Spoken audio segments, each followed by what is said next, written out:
자, 122번째 이야기입니다. 이야기는 다시 니벨룽의 반지로 돌아갑니다. 제가 피델리오 설명을 위해서 잠시 접어두었던 니벨룽의 반지를 본격적으로 시작하겠습니다. 우리가 전야라고 얘기하죠. 니벨룽 반지의 전야. 핵심 스토리는 아니고 그 핵심 스토리를 이루는 그 토대가 된 그 전후 사정 이야기를 하는 라인의 황금입니다. 그래서 우리가 이제 그 발케르부트를 일야라 그러고 라인의 황금은 이야기의 프롤로그 형태로 전야라고 보통 부릅니다. 비엔나 2017년 작품입니다. 첫 번째 이야기입니다.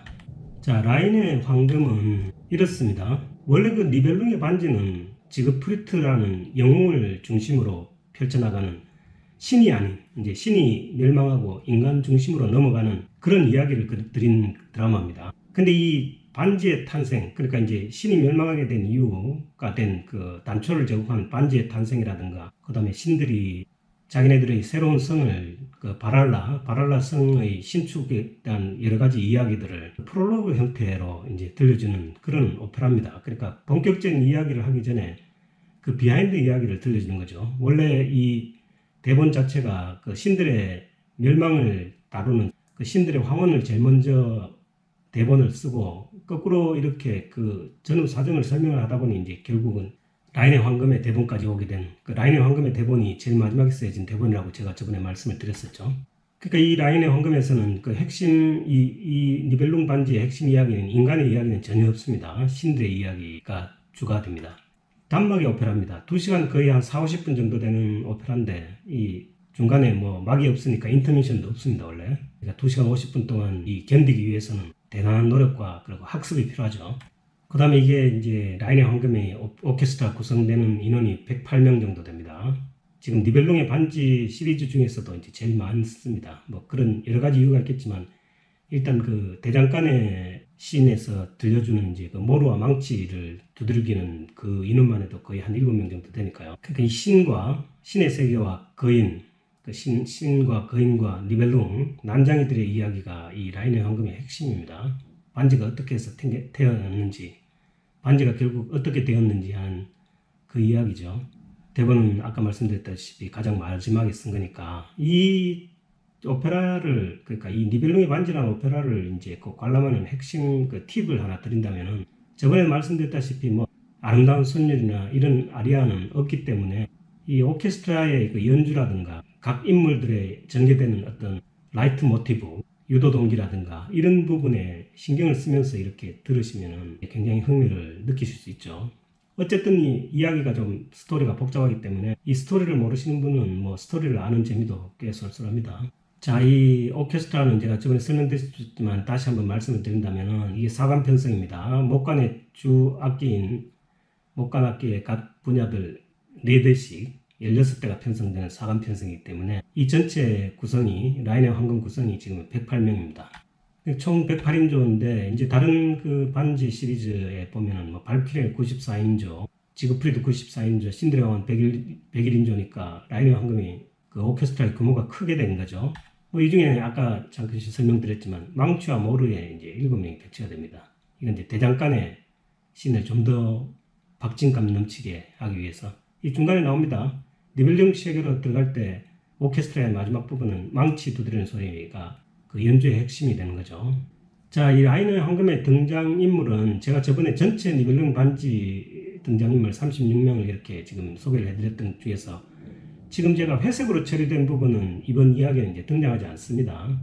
이 이야기가 이제 전야에 해당되기 때문에 주로 신들과 거인의 세계, 그 다음에 니벨룽의 세계가 이제 이 핵심 스토리죠. 이 보탄이 이제 그 신들의 어떤 뭐 불안감이 느껴졌기 때문에 바랄라라는 이제 새로운 성을 짓는데 신들이 직접 지을 능력이 안 되니까 이 파졸트 파프너에게 이 새로운 성 건축을 이제 의뢰를 하면서 그때 이제 사실 어떻게 하다 보니까 계약을 잘못 맺어서 이 파졸트라는 거인이 그 젊음의 신 프라이아, 그러니까 이제 보탄의 처제가 되는 거죠. 보탄의 처제를 굉장히 좋아하기 때문에 대가로 이제 그 신을 준다고 아마 약속을 해버린 것 같아요. 그게 이제 이 신들의 문제의 시작이었습니다. 그러니까 결국 이 회색으로 처리된 이제 인간 관련, 그 다음에 브룬힐드 관련 이제 발표는 아예 태어나기 전이고요. 얘기에 중심이 없습니다. 그러니까 보탄과 난쟁이의 왕인 알베리히와 불의 신인 로게가 이제 핵심이 된 얘기입니다. 이 세 명이 주인공이라고 보시면 돼요. 그러니까 이 알베리히는 이제 라인의 황금을 얻습니다. 이 원래는 이제 그 라인의 처녀를 흠모해 갖고 어떻게 한번 엮어보려고 했다가 결국 거기서 이제 그 라인의 이 세 명의 처녀들이 라인의 황금을 지키고 있고, 라인의 황금으로 이제 그 반지를 만들게 되면 세상을 얻을 수 있다는 뭐 이런 정보를 얻게 되죠. 근데 단지 이제 조건이 사랑을 포기를 해야 됩니다. 사랑을 하는 사람은 그 황금을 차지할 수가 없는 거고, 사랑을 포기를 한 그런 사람만 황금을 차지할 수 있는데, 거기서 이제 알베리히는 사랑을 포기하고 천하를 얻겠다고 하죠. 그 황금으로 이제 사실 반지도 제작하고, 타른 헬름이라는 이제 마법 투구입니다. 우리로 치면 도깨비 감투처럼 쓰면은 막 안 보이기도 하고 다른 걸로 변할 수도 있고 하는 아주 희한한 건데, 이 반지와 타른 헬름은 이제 알베리히의 동생인 미메 대장장이가 미메가 제작을 하게 되죠. 그리고 결국 이거를 자기가 차지해서 이제 천하를 얻으려고 하다가 결국 그 로게 게임에 빠져가지고 이제 보탄에게 뺏기게 되죠. 신들의 왕이. 이 신들의 왕은 이제 사실 반지를 처음부터 욕심을 냈던 건 아닙니다. 바랄라성 건축을 할 때 이제 아까 얘기했지만 파졸트와 파푸너 거인에게 건축을 의뢰를 하면서 그 대가로 이제 자기 처제를 주겠다는 아주 얼떨결에 그런 약속을 하게 된 거고, 성이 완성이 돼가지고 이제 파졸트와 파푸너는 이제 프라이아를 원하죠. 그렇지만 이제 프리카가 가만히 있지 않죠. 보탄의 부인이. 결국 또 그러고 자기 처제를 또 그 거인에게 대가로 줄 수도 없고 하기 때문에 그 대안으로 그 로게가 알베리히가 갖고 있는 황금과 그 타른 헬름, 그 다음에 반지의 어떤 좋은 점을 소개를 하니까, 사실 파졸트와 파푸너가 프라이아의 대안으로 그 정도 같으면 이제 프라이아를 데려가지 않고 그걸로 만족하겠다는 이런 영토를 떼가지고 결국 보탄의 입장에서는 이제 이 황금과 반지와 타른 헬름이 필요했던 거죠. 로게와 함께 그걸 이제 탈취하는 과정이 이 얘기의 이제 중심입니다. 결국 이제 그 알베리히한테 이제 그 반지와 황금과 이 타른 헬름을 뺏어가지고 결국 그 뺏은 그걸 또 그대로 다 거인에게 뺏겨버립니다.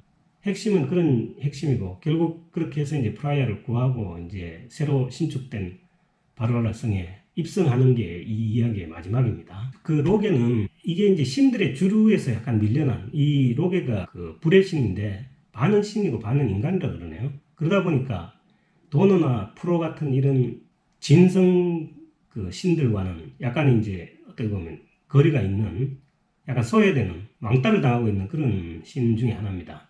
근데 결국 이 아주 지혜가 대단하기 때문에 일단 그 신들 사이에는 거의 모사꾼으로 모든 일을 처리하고, 그렇지만 주류로 인정을 받지 못하고 있는, 어떻게 보면 이제 인간 사회를 약간 빗댄 그런 이야기입니다. 결국 이제 성건축을 위해 가지고 이제 거인을 이용했던 그 아이디어도 로게한테서 나왔고, 결국 프라이어를 뺏기고 나서 이제 그 대안으로 알베리히의 황금을 제시한 것도 사실 로게죠. 그러고 이제 지하실에 들어가서 잔꾀를 부려가지고 알베리히한테 그 황금과 반지를 빼앗게 되는 것도 결국 로게의 아이디어죠. 보탄보다는 로게가 훨씬 더 꾀가 많고 이러기 때문에 보탄으로서는 굉장히 충복입니다. 그렇지만 100% 신이 아니기 때문에 어떻게 보면 신의 주류에서는 약간 물러나가지고 마지막에 그 바랄라 성에 들어갈 때도 사실 로게는 어떻게 보면 신들의 멸망을 이렇게 예언하는 듯한 그런 대사를 합니다. 자, 이렇게 이제 대충 라인의 황금의 스토리는 구성이 됩니다. 자, 캐스팅을 한번 볼게요. 일단 아까도 말씀드렸다시피 이 보탄과 로게와 알베리히가 이 라인의 황금의 스토리를 이끄는 주요 인물 3명입니다. 보시면 느끼겠지만, 저번에도 제가 말씀드렸지만, 이 사실 이제 주요 인물인 출신이 독일, 오스트리아, 독일, 이 전부 독일어를 모국어로 쓰고 있는 그런 배우들이죠. 이 특히 바그너의 그 악극에서는 사실 등장하는 인물들이 그 독일계 혹은 오스트리아계 독일어를 모국어로 쓰는 배우들이 굉장히 비중이 다른 데에 비해서 높습니다. 여러 가지 이유가 있지만 아리아보다는 아주 장황하고 긴 대사 처리가 많기 때문에 제 생각으로는 그런 언어적인 문제가 있지 않았나 하는 이런 생각도 들고요. 자, 그리고 이제 나머지 이제 프리카, 프라이아, 나머지 이제 주인공들은 이렇습니다. 에르다. 한 가지 특이할 만한 거는 이제 한국이 낳은 최고의 베이스, 차이콥스키에서 금상을 획득하고, 오페랄리아에서도 그 은상인가를 획득, 타의 추종을 불허하는 그런 한국이 낳은 베이스죠. 이분은 지금 사실 그 오스트리아 비엔나의 그 전속 성악가입니다. 파졸트 역으로 나오는 박종민 씨, 한국분입니다. 지금 최근에 이제 김건우 씨, 박종민 씨 뭐 이렇게 해가지고 젊은 트로이카가 있죠. 테너, 바리톤, 베이스 이렇게 한국 성악가들 실력이 대단한 거죠. 여기 보면 이제 이 9명에서 여기서 이제 제가 뺀 사람이 이제 3명의 라인의 처녀, 그 다음에 이 도너하고 이제 프로가 빠졌죠. 그리고 5명이 더 추가가 되는데 14명 중에서 지금 4명을 제외하면 다 이제 독일 오스트리아계입니다. 자, 이 유도 동기 라이트 모티브가 이제 사실 그 바그너 오페라에서는 굉장히 핵심적이고 이게 뭐 후대 현재 드라마까지도 어떤 특별한 이제 등장인물이 등장했을 때 그 등장인물에 암시하는 듯한 어떤 음악, 또 어떤 장면을 연상할 때 그 테마 음악 이런 것들이 거의 그 유도 동기에 연관이 있는 그런 음악 세계라고 보시면 되거든요. 니벨룽의 반지에서는 또 저번에 말씀드렸듯이 최소 100개 이상, 최대 200개 이상의 그 유도 동기가 등장한다고 뭐 많은 전문가들이 얘기합니다. 이거는 뭐 바그너 생각과는 상관없이 유도 동기들 지금도 뭐 계속 찾고 있는 그런 느낌이 좀 들어요. 볼 때마다 그 숫자가 틀려지니까. 여기 보면은 이제 처음에 라인 강이 보여주면서 자연의 동기와 물결의 동기, 그 다음에 라인에 숨어있는 황금을 보여주면서 황금의 동기라든가, 그 다음에 2장에서 이제 바랄라 성이 완공되는 그 장면에서 이제 바랄라의 동기, 거인이 등장하면서 파졸토와 파프너가 등장하면서 거인의 동기나, 뭐 로게가 등장하면서 로게의 동기라든가, 지하세계로 내려가면서 대장간의 동기, 뭐 니벨룽의 동기, 그 다음에 이제 그 알베르가 반지를 뺏기고 나서 퍼붓는 저주의 동기, 그 다음에 이 파졸토와 파프너에게 계약 이행을 하기 위한 동기, 또 반지를 포기하라는 에르다가 등장할 때의 동기, 뭐 증오의 동기, 뭐 여러 가지 이런 동기들이 있으니까 제가 극중에 설명할 수 있으면 설명을 드리도록 하겠습니다. 자, 1장 이제 라인 강입니다. 라인 강의 하면서 이제 서주가 울려 퍼지죠. 이 서주는 이제 자연의 동기와 물결의 동기를 포함하고 있습니다. 연주 위주로 이제 제가 한번 이 극을 감상하라 그랬으니까 제가 이제 그 화면 발췌를 할 때 주로 연주와 그다음 핵심적인 스토리 위주로 이제 화면을 발췌하고 아시다시피 이전에 제가 취했던 아름다운 마리아라든가 이런 거 위주로 이제 화면을 발췌하는 그런 방식에서는 약간 틀리다는 말씀을 먼저 드릴게요. 서주 한번 들어보시죠.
이 서주가 끝나면 이제 라인의 아름다운 새 처녀가 이제 노래를 부릅니다. 희한한 소리를 내면서 노래를 부르는데, 사실 이제 이 극에서는 이제 그 처녀들이 이제 치마를 입고 이렇게 나오는데, 원래 이제 그 원본의 극을 보면은 알베르이가 이제 이 세 명의 처녀를 뭐 물고기에 비유하는 걸 보면은 인어라고 보면 됩니다. 라인에 사는 세 명의 인어라고 그렇게 생각하시면 될 거예요. 아마 원작은 인어로 돼 있을 겁니다. 세 명이 춤을 추는데, 이제 알베르의 이제 난장이 왕이 이제 이 세 명의 처녀한테 이제 마음이 동했습니다. 어떻게 한번 해볼까 해서 이제 처녀들한테 접근을 하는데, 이 처녀들은 알베르의 생긴 몰골이 워낙 못생기고 이러니까 아주 이렇게 놀립니다. 그러면서 이제 알베르에게 가진 이제 놀림과 그 알베르의 이제 사랑을 구하는 그런 거를 이제 역으로 이용해서 그 비아냥거리기도 하고 뭐 여러 가지로 이제 지금 가지고 놀고 있습니다. 이 알베르가 참 안타깝긴 하지만 뭐 세 명의 처녀들이 알베르한테 사랑을 줄 리가 만무하죠. 그래서 이제 이렇게 낙담을 하고 있는데 아침이 밝아옵니다. 아침이 밝으면서 햇빛이 비추면서 이 라인의 바닥에 있는 이제 황금이 이제 드러나기 시작합니다. 그러면서 이제 라인의 처녀들이 햇빛에 비친 황금을 보면서 이제 부르는 노래입니다.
자, 황금이 빛나니까 이제 알베르가 깜짝 놀랐죠. 이 황금에 대해서는 지금 내용을 잘 모르고 있었던 것 같아요. 근데 또 이제 이 난쟁이를 놀리던 이제 이 라인의 처녀들이 이 황금에 얽힌 얘기들을 또 함부로 얘기를 하죠. 경계를 푼 거죠.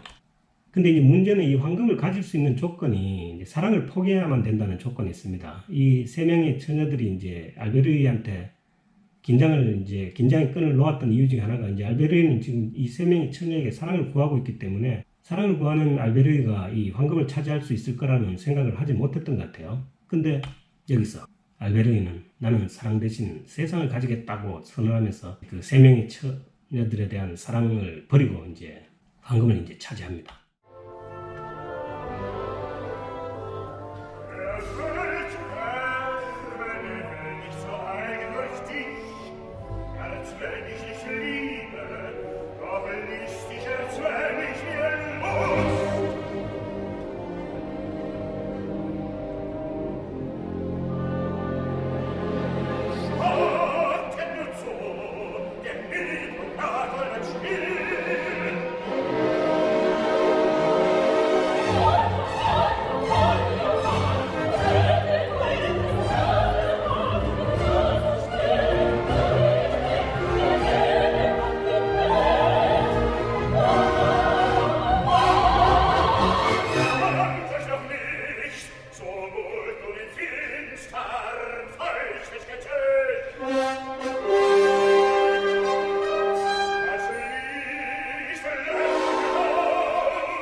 난리가 났습니다. 세 명 처자들은 이제 이 황금을 지켜야 되는 임무, 자기네들 임무가 있는데 임무를 달성도 못하고 이제 난장이한테 뺏겨버렸습니다. 라인의 황금의 이제 첫 번째 이야기는 마무리 짓도록 하겠습니다. 다음 이야기는 이제 라인의 황금의 이제 마지막 부분입니다.